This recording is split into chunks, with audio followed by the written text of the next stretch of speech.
नमस्कार जोहार सभी साथियों का स्वागत है आप सबका आज की वीडियो में।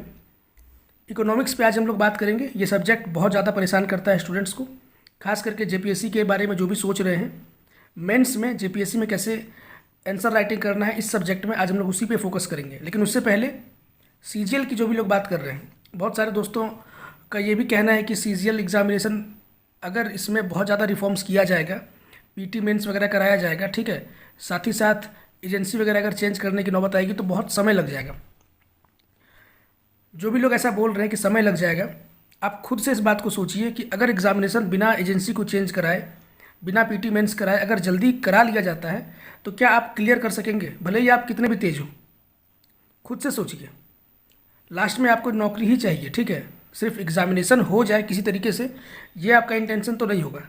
कहीं ना कहीं आप अपने सिलेक्शन को लेकर के भी चिंतित होंगे। अगर रिफॉर्म नहीं किया जाता है और अभी जैसा चल रहा है उसी सिनेरियो में एग्ज़ाम लिया जाएगा, यकीन मानिए सिलेक्शन बहुत मुश्किल है, ठीक है।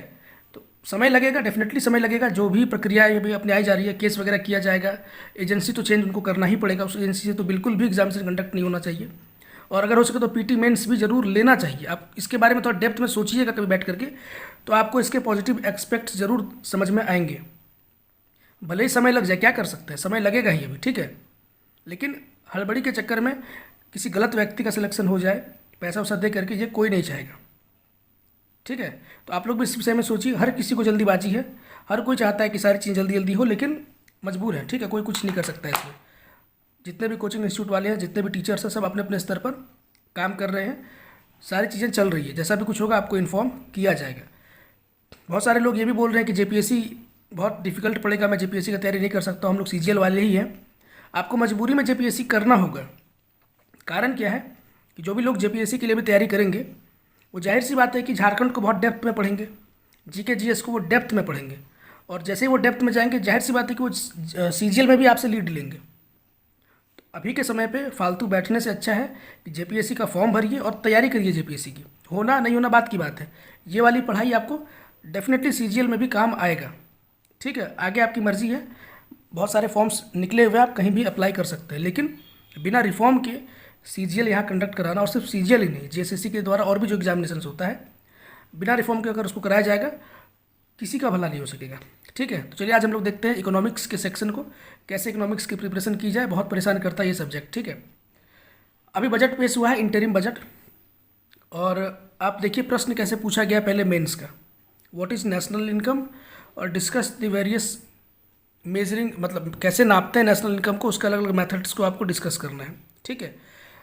या फिर आप इस क्वेश्चन का आंसर दीजिए, right an essay on budget, यानी सीधा सीधा आपको बजट पे एसे लिखने के लिए बोल दिया गया है। उसके प्रिंसिपल क्या होते हैं, टाइप्स ऑफ बजट क्या होता है, ये लिखिए आप लोग। और ये सवाल अगर आप लोग देख सके तो ये 40 मार्क्स का ये प्रश्न है। अब आप खुद सोचिए 40 मार्क्स का ये प्रश्न है, आप इसमें कितने वर्ड्स लिखेंगे, कितने पेजेस में लिखेंगे? आप एक पेज तो नहीं लिख सकते हैं। इसका मतलब है कि काफ़ी ज़्यादा इसमें एक्सप्लेन करना है, ठीक है। इस वीडियो के माध्यम से मेरा क्या कहना है कि अभी इंटरिम बजट पेश हुआ है। इंटरिम बजट पेश हुआ है, उस बजट में जितने भी आंकड़े दिए हुए हैं, खास करके एग्रीकल्चर से संबंधित, एजुकेशन से संबंधित, एजुकेशन के लिए एक बार के लिए हटा भी सकते हैं, यूथ से संबंधित, वुमेन्स महिलाओं से संबंधित जो भी डेटा दिया गया है, पहले कितनी महिलाएं काम करती थी, अब कितनी करती है, मैटरनल मोर्टेलिटी रेट क्या है, इस तरह के जितने भी आंकड़े हैं उसको नोट कर लीजिए। ग्लोबलाइजेशन हो गया, इंडिया का बाकी देशों से कंपैरिजन, जितने भी पॉइंट्स मैं यहाँ पे लिख रहा हूँ, इस पर आपको कम से कम 10-10, 15-15 लाइन लिख लेना है। एग्रीकल्चर पे 15 लाइन लिखिए, वुमेन्स पे लिखिए, यूथ पे, ग्लोबलाइजेशन पे, और ये सारे पॉइंट्स आप बजट से निकालिए। और बजट आपको गवर्नमेंट वेबसाइट पे मिल जाएगा, बहुत सारे यूट्यूब चैनल से सबने एक्सप्लेन कर दिया, आप वहाँ से भी कॉपी कर सकते हैं। सिर्फ स्टेटमेंट आपको कॉपी नहीं करना है, फिगर्स पे भी ध्यान देना है। जो आंकड़े, सरकारी आंकड़े हैं, उसको भी निकाल लीजिए, क्योंकि आप देख सकते हैं प्रश्न इस तरीके का फिर से पूछा जा सकता है। अगर आप बजट से ये सारे पॉइंट्स को तैयार कर लेते हैं इकोनॉमिक्स को ध्यान में रख करके, देखिए अगला क्वेश्चन क्या पूछा गया है, write an overview on impact of globalisation. अगर ग्लोबलाइजेशन पे कोई प्रश्न पूछा गया है, जो भी पॉइंट आपने वहाँ से उठाया था बजट से, आप उसको यहाँ पर चिपका सकते हैं। अगला ही प्रश्न देखिए, write the recent agriculture reform write the recent agriculture sector reforms which are done in India. अब एग्रीकल्चरल सेक्टर में क्या क्या रिफॉर्म्स लिए गए हैं, आपने जो 15 पॉइंट बजट से निकाला है उन 15 पॉइंट्स को आप यहाँ पे बिल्कुल चिपका सकते हैं। ठीक है, तो इसीलिए जो बजट का जो भी डेटा है, बजट जो भी पेश किया गया है, मुश्किल से आपको 2 से 3 घंटा लगेगा। आप सारे पॉइंट्स को अगर लिख लेते हैं खुद से, इकोनॉमिक्स में आपको ये बहुत हेल्प करेगा। ठीक है, आप खुद से नहीं कर पा रहे हैं तो कोचिंग ज्वाइन करिए, कोई कोर्स परचेस करिए, यही काम कोचिंग वाले, कोर्स वाले आपके लिए करके दे देंगे। खुद से कर सकते हो तो आपको बिल्कुल भी खर्च करने की आवश्यकता नहीं है। ठीक है, ये प्रश्न भी देखिए, what are the sources of public borrowings of the government of Jharkhand. कहीं ना कहीं बजट से रिलेटेड है, लेकिन ये झारखंड का है। ठीक है, यही प्रश्न public borrowings of government of India भी आपसे पूछ सकता है। तो इसीलिए मैं बोल रहा हूँ बजट बहुत ही इंपॉर्टेंट है इकोनॉमिक्स के पॉइंट ऑफ व्यू से। प्रश्न डेफिनेटली आप लोग टैकल कर लीजिएगा अगर बजट पे आप लोग समय देते हैं तो। सिर्फ फिजिकल डेफिसिट क्या है, रेवेन्यू डेफिसिट क्या है, कितना रेवेन्यू रिसिप्ट आया, सिर्फ ये नहीं देखना है। जो भी स्कीम्स आई है सरकार की, उन स्कीम्स से आप लोग अलग अलग पॉइंट्स को निकालिए। महिलाओं को टारगेट करिए, रूरल इंडिया को टारगेट करिए, हेल्थ को टारगेट करिए, ग्लोबलाइजेशन को टारगेट करिए और लिख लीजिए 15 से 10-15 पॉइंट हर एक सेक्शन से लिखिए। यकीनन आपको वो हेल्प करेगा। ठीक है, और जब भी आप बजट प्रिपेयर करेंगे तो हिस्ट्री, जो बजट से रिलेटेड हिस्ट्री है उसको ज़रूर तैयार करें, क्योंकि इस प्रश्न में जिसमें आपको ऐसे लिखने के लिए बोल दिया गया है, स्टार्टिंग तो आप हिस्ट्री से ही करेंगे।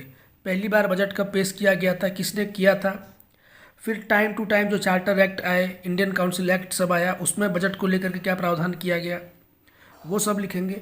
अभी बजट को लेकर क्या क्या चेंजेस किए गए। ठीक है, रेलवे बजट को कब अलग किया गया, कब सेपरेट किया गया, कौन सी कमेटी ने बजट को लेकर के रिकमेंडेशंस दिए थे। तो बहुत सारे पॉइंट आप यहाँ पे इसको जोड़ सकते हैं।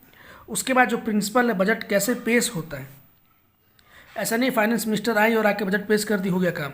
इसके प्रिंसिपल है, ये पूरा एक क्राइटेरिया इसमें फॉलो किया जाता है, उसको यहाँ पे लिखना है। पहले फर्स्ट रीडिंग होती है, सेकंड रीडिंग होती है। ठीक है, उसके बाद वोटिंग के लिए सारी चीज़ें डाली जाती है, बहुत सारा प्रक्रिया यहाँ पर है।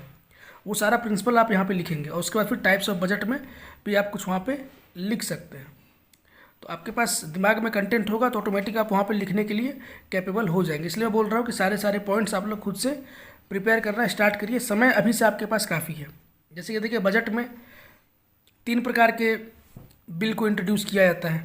ये सारी चीज़ आप वहाँ मेंशन कर सकते हैं। फाइनेंस बिल होता है, एप्रोप्रिएशन बिल होता है, एनुअल फाइनेंशियल स्टेटमेंट होता है। ठीक है, उसके बाद कुछ और दस्तावेज पेश किए जाते हैं जो कि FRBM एक्ट के तहत होता है।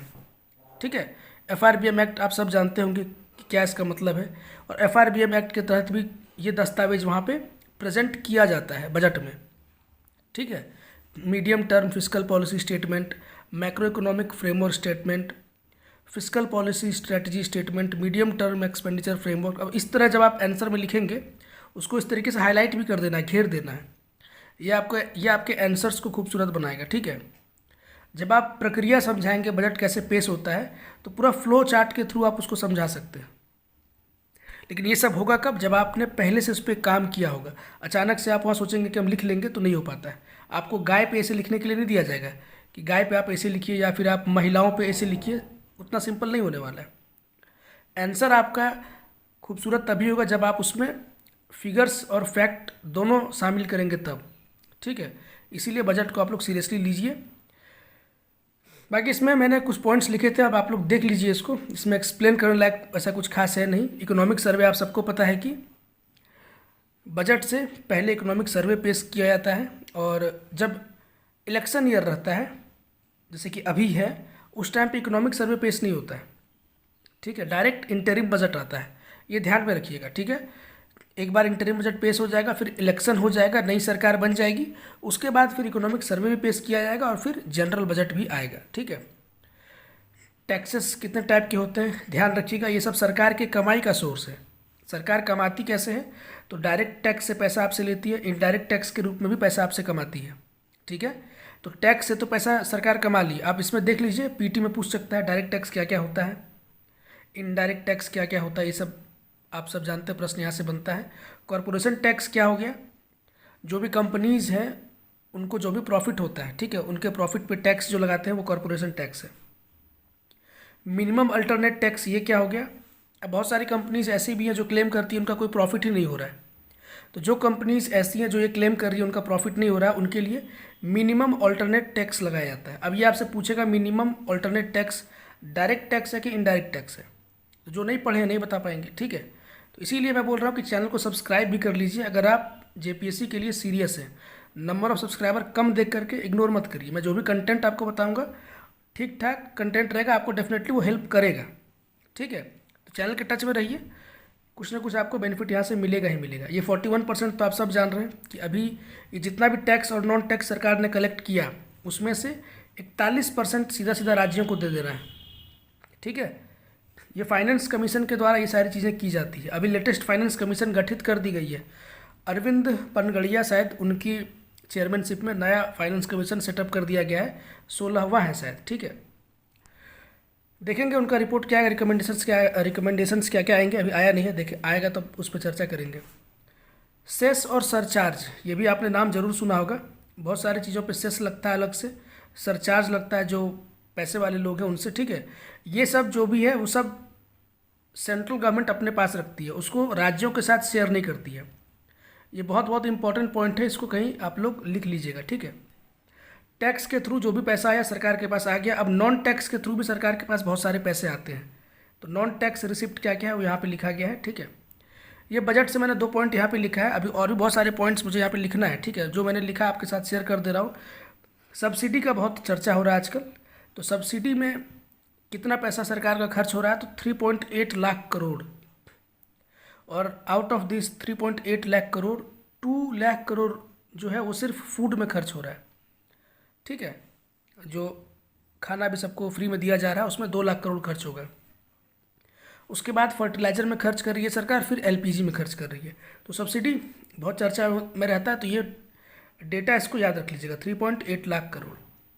डेप्ट की बात बहुत ज़्यादा हो रही है कि इस सरकार में डेप्ट जो है बहुत चरम पे चला गया, बहुत ज़्यादा सरकार उधार ले रही है। तो ये डेप्ट पूछा जा सकता है सरकार के पास कितना डेप्ट है, तो 16.8 लाख करोड़ का, ठीक है। तो इसको भी याद रखिए, हो सकता है पीटी में डायरेक्ट इस तरह के सवाल आ जाएंगे, नहीं भी आएंगे तो ये फिगर अगर आप याद रखेंगे तो जब भी आप कोई आंसर लिखेंगे वहाँ इन सब पॉइंट्स को डालेंगे तो यकीनन आपका आंसर को बहुत खूबसूरत बनाएगा, ठीक है। उसके बाद सरकार खर्च कहाँ करती है, ये रेवेन्यू एक्सपेंडिचर पे, कैपिटल एक्सपेंडिचर सरकार का देख लीजिए। आपको सिर्फ ये नाम याद रखना है, इसको नोट बना लीजिए। आपसे प्रश्न क्या पूछेगा, सैलरी जो हम दे रहे हैं, सरकारें जो सैलरी देती है वो कौन सा एक्सपेंडिचर है, रेवेन्यू है कि कैपिटल है, तो रेवेन्यू है, ठीक है। कैपिटल में क्या क्या है, कैपिटल में मेनली क्या होता है, एसेट क्रिएशन होता है, बस ये याद रखिएगा। पूंजी, पूंजी का फॉर्मेशन होगा। तो जो भी सरकार रोड ब्रिज वगैरह कंस्ट्रक्ट कर रही है वो सब सरकार का कहीं ना कहीं एक एसेट है। ज़मीनें सरकार खरीद रही है, शेयर्स में जो इन्वेस्ट कर रही है, सरकारों को जो राज्य सरकारों को जो लोन दे रही है, या फिर विदेश भूटान हो गया, नेपाल हो गया, श्रीलंका हो गया, इनको जो सरकार लोन दे रही है वो सब कहीं ना कहीं सरकार का पूंजी है। लोन दिया है तो भाई उससे इंटरेस्ट भी आएगा, ठीक है। रीपेमेंट ऑफ लोन भी जो है ये भी आपका कैपिटल एक्सपेंडिचर में आता है। तो ये सारा चीज़ आप लोग स्क्रीनशॉट ले लें या फिर लिख लें, स्क्रीनशॉट तो मत ही लीजिए, नोट कर लीजिए, डायरेक्ट पीटी में सवाल यहाँ से बनेगा, ठीक है। उसके बाद कैपिटल रिसिप्ट, कैपिटल रिसिप्ट ये कैपिटल एक्सपेंडिचर ऊपर था। कैपिटल एक्सपेंडिचर यानी कैपिटल को लेकर जो खर्च कर रही है, पैसा कहाँ से आएगा, कैपिटल पे जो खर्च कर रही है पैसा आएगा कहाँ से, तो वही जो लोन दिया था उसका रिकवरी करके डिसइन्वेस्टमेंट सरकार करती है। ये डिसइन्वेस्टमेंट क्या है, तो वही जो लोग बोलते हैं कि सरकार सब बेच रही है, ठीक है। रेलवे बेच दिया, एयरलाइंस को बेच दिया, लोग बोलते हैं ना, बहुत सारे लोग बोलते हैं इस तरह की बातें, तो उसको डिसइन्वेस्टमेंट बोला जाता है। सरकार अपने शेयर्स कम करती है, ठीक है, उसको बेचना नहीं बोलता, अब जो है उस तरह के लोग बोलते हैं। बोरोइंग सरकार करती है, उधार लेती है। प्रोविडेंट फंड में जो पैसा जमा हो रहा है वो सब कैपिटल रिसिप्ट में जाता है, ठीक है। उसके बाद देखिए हिस्ट्री बजट से रिलेटेड मैंने कुछ पॉइंट लिखा है, इसमें और बहुत सारे पॉइंट्स इसमें इंक्लूड अभी करना है, ठीक है। कहने का मतलब है कि आप लोग भी इस तरीके से करिए, क्वेश्चन जब आएगा तो आराम से आप लोग आंसर राइटिंग मेंस में कर सकते हैं। ये देखिए कुछ इंपॉर्टेंट पॉइंट मैंने यहाँ पे लिखा है, डीबीटी के थ्रू इतना लाख करोड़ रुपए ट्रांसफ़र किया गया है, 25 लाख करोड़ इंसान को एमडीपी मल्टी डायमेंशनल पॉवर्टी से बाहर निकाला गया है, ठीक है। ये 25 करोड़ पीपल है। क्रेडिट असिस्टेंस दिया गया है 78 लाख स्ट्रीट वेंडर्स को, ठीक है। कोई क्वेश्चन अगर पॉवर्टी वगैरह पे आ जाता है मेंस में लिखने के लिए, तो वहाँ ये सारे पॉइंट्स को आप लोग इंक्लूड कर सकते हैं। कौन सा स्कीम है? स्ट्रीट वेंडर वाला, तो पीएम स्वनिधि। ठीक है। हेड काउंट रेशियो कम हो गया है, लगातार हेड काउंट रेशियो कम हुआ। हेड काउंट रेशियो क्या हो गया? मतलब कितने लोग गरीबी रेखा के नीचे हैं। ठीक है। तो ये हेड काउंट रेशियो इस तरीके से आप लोग इसमें ग्राफ बना करके दिखा सकते हैं। ठीक है, कि 2005 में, 6 में, फिर 7 में, 13 14 में, इस तरह से आप लोग कि 2005 में इतना था, 7 में इतना कम हो गया, 11 13 में और कम हो गया। इस तरीके से ग्राफ वगैरह बना देंगे आंसर में, मस्त लगेगा आंसर आपका देखने में, और डेफिनेटली पॉइंट्स उसके अच्छे मार्क्स भी मिलेंगे। फिर ये एक यहाँ पे बजट से ही एक मिला है ये चीज़, इसको भी आप लोग इस तरीके का भी आप लोग दिखा सकते हैं कि पूरे पूरे विश्व का, बाकी विश्व देश का ये क्या है, ये देख लीजिए, ये क्या है? GDP growth. ठीक है। और भारत का क्या है? सॉरी, ये भारत का है, यानी भारत का जीडीपी ग्रोथ काफ़ी अच्छा है विश्व के कंपैरिजन में। देखिए हम लोग ऊपर हैं, हमारा जो जीडीपी ग्रोथ है इंडिया का, वो काफ़ी बेटर हम लोग परफॉर्म कर रहे हैं। और बाकी विश्व देखिए हमारे हमसे नीचे है, ये ब्लू लाइन बाकी देशों का है। तो ग्लोबलाइजेशन पे कोई भी क्वेश्चन आएगा तो वहाँ पे इस तरह से शो कर सकते हैं। कहने का मतलब इन शॉर्ट, बजट को आप लोग अच्छे से देखिए, 1 2 घंटा उसको समय दीजिए, सारे पॉइंट्स को लिख लीजिए, अभी ही लिख लीजिए, क्योंकि लास्ट टाइम पे ये सब काम नहीं हो पाता है। लास्ट में सिर्फ आपका प्रेशर इंक्रीज होगा, प्रेशर माउंट होगा, आप फिर वही वीडियोस वगैरह देख के थोड़ी थोड़ी चीज़ें पढ़ पाएंगे, कुछ कर नहीं पाएंगे डेप्थ में। ठीक है, मिलते हैं किसी और वीडियो में, तब तक के लिए टेक केयर, गुड बाय।